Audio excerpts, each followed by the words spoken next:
C'est parti. Alors, bonjour tout le monde. Bienvenue à cette conférence sur Micro-entreprendre Côte-Nord, un outil de développement économique et d'inclusion sociale. Micro-entreprendre et ses membres contribuent au développement économique du Québec et construisent une culture entrepreneuriale en s'assurant que tous les individus puissent développer son potentiel entrepreneurial avec succès, évidemment. En ce sens, le microcrédit québécois s'inscrit dans le mouvement de l'économie sociale en contribuant concrètement à l'augmentation de la richesse collective et en participant à la qualité de vie des gens. Donc, aujourd'hui, pour la conférence, on a Mme Jacqueline, qui est la directrice de Micro-entreprendre Côte-Nord, et Annick, qui est présidente du conseil d'administration de Micro-entreprendre Côte-Nord. Bonjour, bienvenue. Je vous cède la parole, Jacqueline. Tu ne voulais pas faire un tour de table avant? Ah oui, on pourrait faire un tour de table. Il va quand même être assez court. Hein? Donc, on a... Oui. Oui, OK. Donc, moi, c'est Adam Desbiens, coordonnateur au pôle d'économie sociale de la Côte-Nord. Et ma collègue Lynn Alix. Je te laisse te présenter, Lynn Alix. Lynn Alix Martin, qui est l'agente sismique pour la Côte-Nord. Bonjour, Annick Thibouteau, présidente du CA du Micro-entreprendre Côte-Nord et également directrice générale de la SADC Côte-Nord à Sept-Îles. Bonjour. Et la toute fin. Moi, Jacqueline Girard, je suis directrice générale de la toute nouvelle entreprise Micro-entreprendre Côte-Nord. J'ai préparé, je vais vous mettre un document qui est vraiment succinct parce que j'avais pas beaucoup de temps, mais par contre, j'ai fait un petit résumé de ce qu'est Micro-entreprendre Côte-Nord avec les débuts, c'est quoi notre mission, où on s'en va et tout ça. Et si vous avez des questions, vous pouvez m'interrompre, comme on est un petit nombre, vous pouvez m'interrompre en tout temps. Alors, je partage un instant. Je vais d'abord ouvrir ma présentation.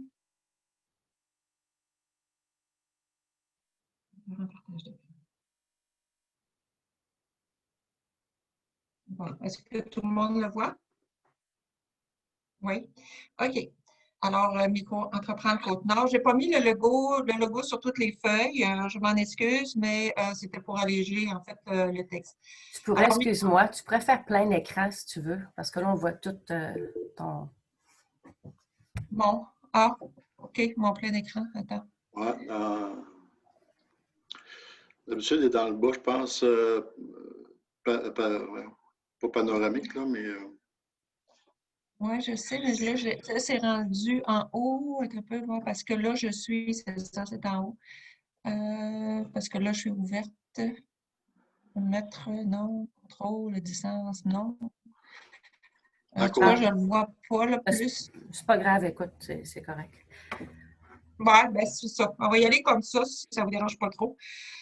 Donc, c'est 17 micro-entreprendre. En fait, il y a 17 micro-entreprendre au Québec, dans 14 régions. Et il y a deux autres régions qui sont en développement. Au niveau de l'historique de la Côte-Nord, sur la Côte-Nord, c'est en 2015 que ça a commencé avec une rencontre avec le cercle d'emprunt de Charlevoix qui est devenu Micro-entreprendre Charlevoix. Micro-entreprendre, initialement, devait être déployé sur la Haute-Côte-Nord, mais après plusieurs rencontres et des discussions avec le réseau, il devenait évident qu'il fallait que ce soit la Côte-Nord au complet. En 2017-2018, on a eu la formation d'un comité d'implantation avec certains membres, dont quelques-uns sont encore sur le CA. Le CA actuellement a 10 membres, donc on couvre la région entière de la Côte-Nord. Et en 2018, il y a eu un aboutissement avec l'accord du MEI. On est subventionné pour 2020, 2021, 2022 avec le MEI en partenariat avec le réseau Micro-entreprendre. En 2019, ben là, c'est sûr qu'il y a eu la construction des règlements généraux, des politiques, des rencontres, des appels pour une incorporation le 14 janvier 2020. La mission de Micro-entreprendre, je pense que c'est ça qui est le plus important parce que, comme Adam le disait, on est un organisme social, d'économie sociale. La mission, c'est l'accompagnement de proximité et la mise à disposition de microcrédits entrepreneurial à des individus dont l'accès aux sources conventionnelles de financement est limité, en concertation avec les autres acteurs de développement économique de la région de la Côte-Nord. Donc, les grands verbes, en fait, les principaux verbes pour micro-entreprendre, c'est collaborer, intervenir là où les autres partenaires n'interviennent pas, propulser l'individu dans une optique de réalisation de soi et de son développement entrepreneurial. C'est très important, on est vraiment axé sur l'individu. Cheminer avec un individu et l'outiller pour la suite de ses projets de vie et d'entreprise. Des individus accomplis, des entreprises qui répondent à un besoin avec comme résultat une saine société économique et un développement durable des entreprises. Donc, notre mission sociale est très, très, très importante. Les réalités de la Côte-Nord, je pense que vous les connaissez. On est loin, la plupart, plus celles qui sont plus au nord, loin des grands centres. Il y a beaucoup de municipalités qui sont dévitalisées. Il y a des problématiques parfois d'approvisionnement. L'économie est peu diversifiée parce qu'on tourne surtout autour des minières. On a beaucoup de services sur la Côte-Nord, mais au niveau des développements de l'entreprise, on a au niveau des exploitations des matières premières, les minières, le bois, ça tourne autour de ça, un peu le tourisme. Il y a souvent aussi des programmes du financement qui sont peu accessibles à cause des critères d'admissibilité de soit des partenaires, soit des banques ou des caisses. Et on a aussi une particularité qu'on a plusieurs Autochtones sur notre territoire. Alors, il y a eu un constat que 48% des entrepreneurs qui démarrent leur entreprise ont besoin de moins de 20 000 $. Les petites entreprises créent environ 70% de la main-d'œuvre du secteur privé au Québec. Et comme je le disais tout à l'heure, il y a plusieurs municipalités en dévitalisation. En 2015, un peu moins de la moitié des entreprises existantes ont eu moins de 50%, ont débuté avec moins de 5 000 $. Donc, ce n'est pas nécessairement le montant de départ qui fait foi que ça va devenir une grosse entreprise. Ça peut commencer petit avec des petits fonds. Puis des fois, ces fonds-là, de départ, font la différence. Et là, nous, c'est là qu'on veut intervenir pour ensuite que l'entreprise puisse progresser puis aller vers d'autres fonds. Et c'est certain qu'au niveau de la structure financière de base, bien, tous ceux qui sont aptes à faire le financement de base vont être contactés parce que la collaboration est très, très, très, très importante pour micro-entreprendre. OK. Il y a 30% des propriétaires des PME qui vont se financer avec des cartes de crédit parce qu'il n'y a pas de financement accessible pour eux. Puis les cartes de crédit, on sait que c'est des taux d'intérêt exorbitants, donc des coûts supplémentaires. Et micro-entreprendre, elle, pourrait combler ce manque-là par du microcrédit. Mais comme je l'ai déjà dit, le microcrédit ne veut pas dire des petites entreprises nécessairement, c'est des petites et des moyennes entreprises. La grandeur de l'entreprise n'a pas d'importance puisqu'on prête à l'individu pour développer une entreprise ou encore consolider une entreprise. Alors, nos actions, on peut avoir des fonds dédiés. C'est sûr qu'on fait, on est en recherche de capitalisation présentement. Donc, on a 6 MRC et micro-entreprendre pourrait, selon s'il y a des fonds en Manicouagan qui sont, si on a quelqu'un qui veut investir dans micro-entreprendre à Manicouagan, il peut décider qu'il veut que ces fonds-là soient utilisés pour Manicouagan. Alors, donc, on peut avoir des fonds dédiés. On aide les entrepreneurs à se fixer aussi des objectifs puis à suivre normalement à suivre des formations lorsque cela est nécessaire. Parce que comme on est centré sur l'individu, si l'individu a un manque, on l'évalue et avec lui, c'est sûr qu'on ne décidera pas à sa place, mais avec lui, on va voir en concertation que s'il a besoin d'une formation pour aller un peu plus loin, ben on va le diriger vers peut-être cette façon de faire avant d'aller vers l'entreprise. S'il est apte, s'il est bien entouré, et à ce moment-là, bien là, on pourra l'aider à cheminer dans l'entreprise. Et on collabore avec tous les organismes du milieu. Puis ça, c'est très, très, très important parce que on est déjà en manque de main-d'œuvre un peu partout. Micro-entreprendre peut accompagner la clientèle des autres organismes qui seront concertés pour le projet spécifique. Et on peut accompagner même leur clientèle vers un résultat. Donc, on est là pour aussi compenser là où il y a des manques. Fait que j'ai fait ça rapidement. Là, s'il y a des questions, je suis ouverte. J'enlève la présentation.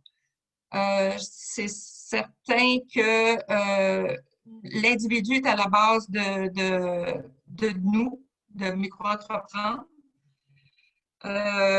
Et c'est l'individu qui va cheminer vers une entreprise.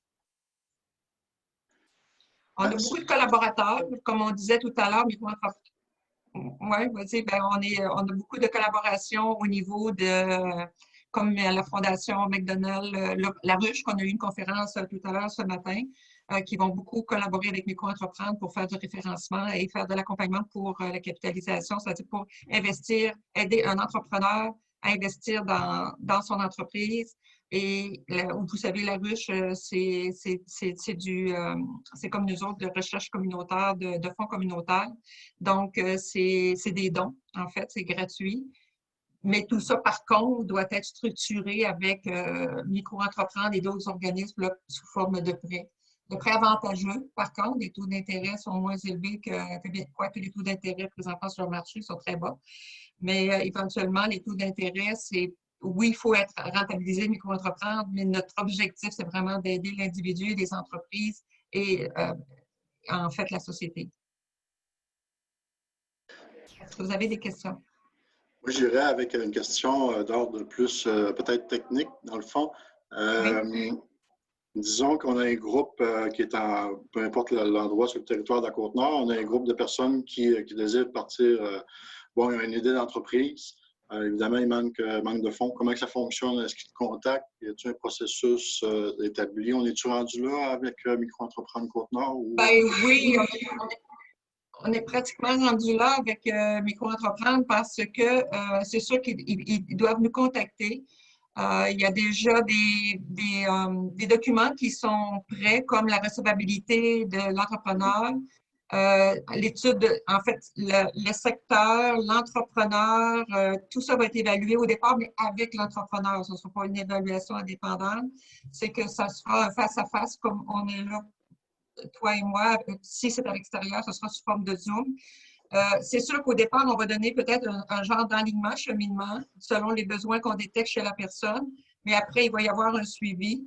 Et après ça, la demande sera déposée. Il y a un comité d'investissement qui est établi de 3 personnes, puis il y a moi, un administrateur qui est sur la zone, si c'est sur Manicouagan, l'administrateur de Manicouagan, donc toi et Suzy Michel. Et il y a Mme André Hardy, qui est la directrice générale du FIEF, qui présentement fait partie du comité d'investissement.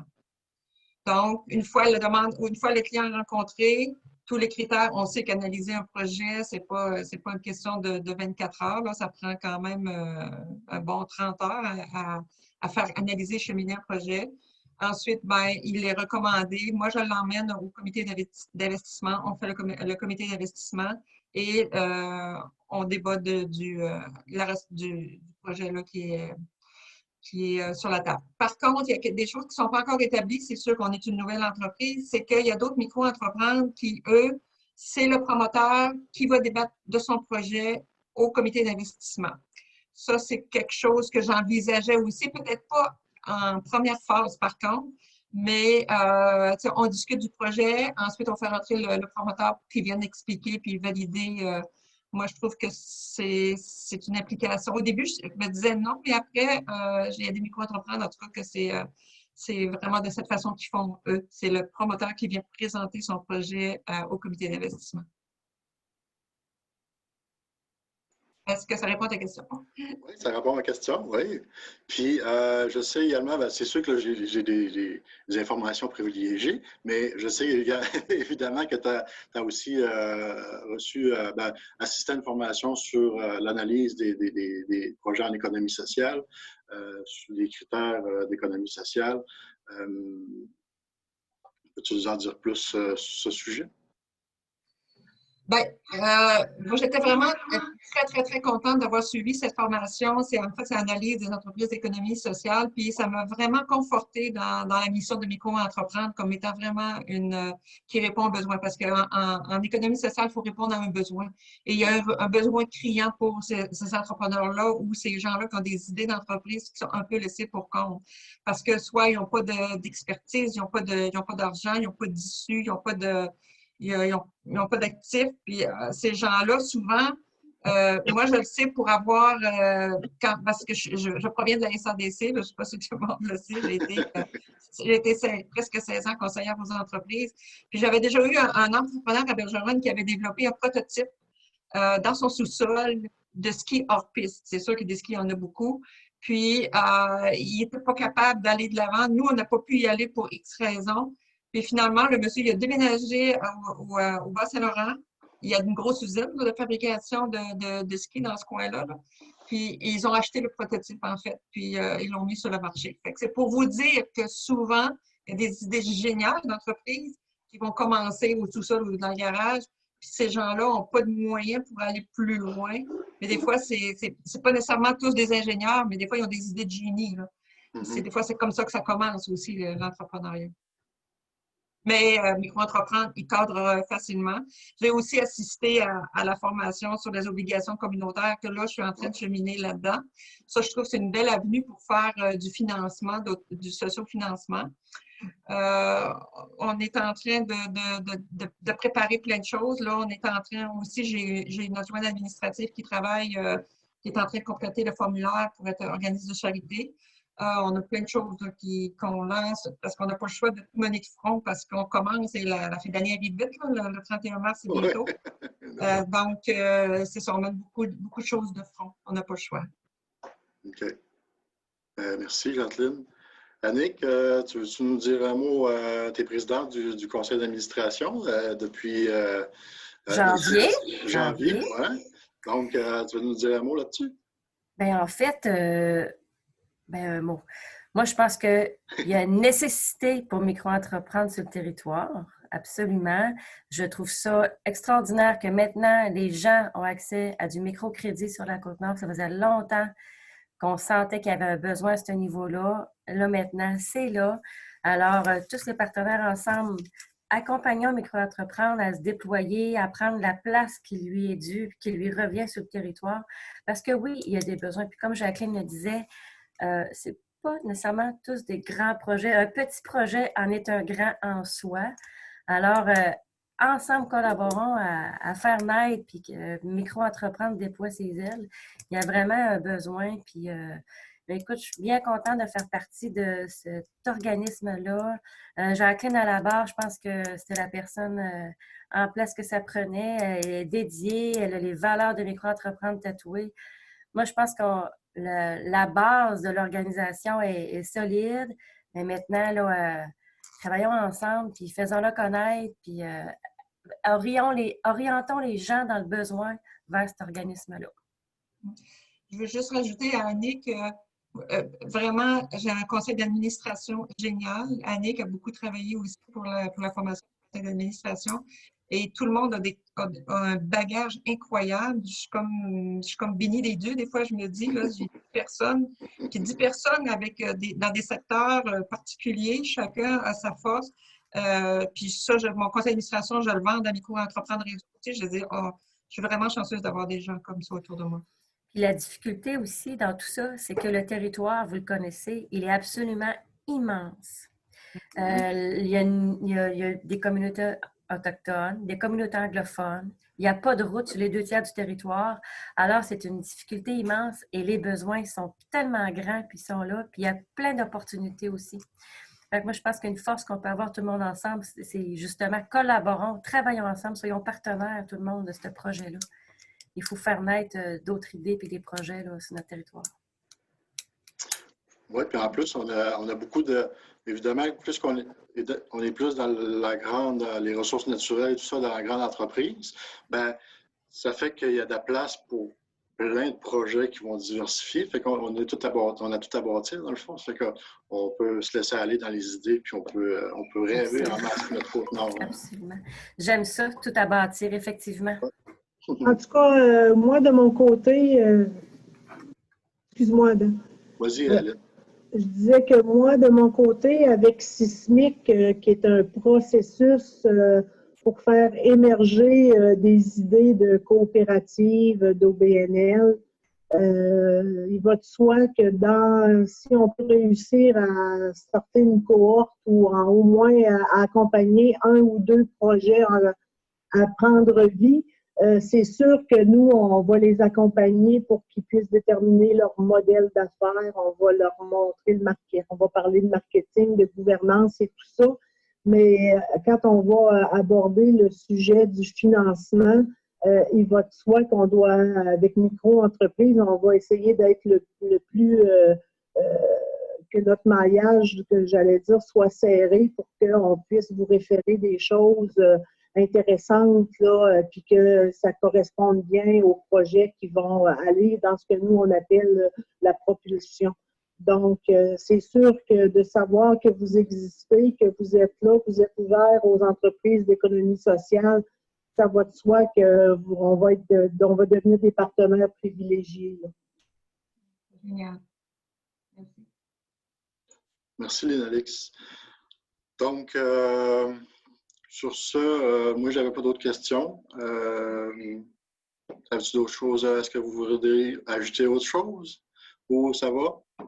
Bien, moi, je voudrais juste ajouter, Mme Jacqueline, si c'est possible, de me faire suivre les coordonnées, puis peut-être un petit résumé. Je ne sais pas, vous disiez que vous aviez déjà des documents, là, un petit PDF ou je ne sais pas quoi, de ce que c'est micro-entreprendre, pour que je puisse, moi, dans avec mes projets, puis mes gens qui veulent lancer des entreprises, d'économie sociale, ben, que j'ai les bonnes coordonnées, puis que je puisse là, pouvoir facilement les référer pour un accompagnement de votre côté là, quand ils seront rendus, puis peut-être même pas quand ils vont être rendus à l'étape financement, mais qu'ils voient qu'est-ce qu'il y a de disponible avant pour pouvoir s'enligner correctement.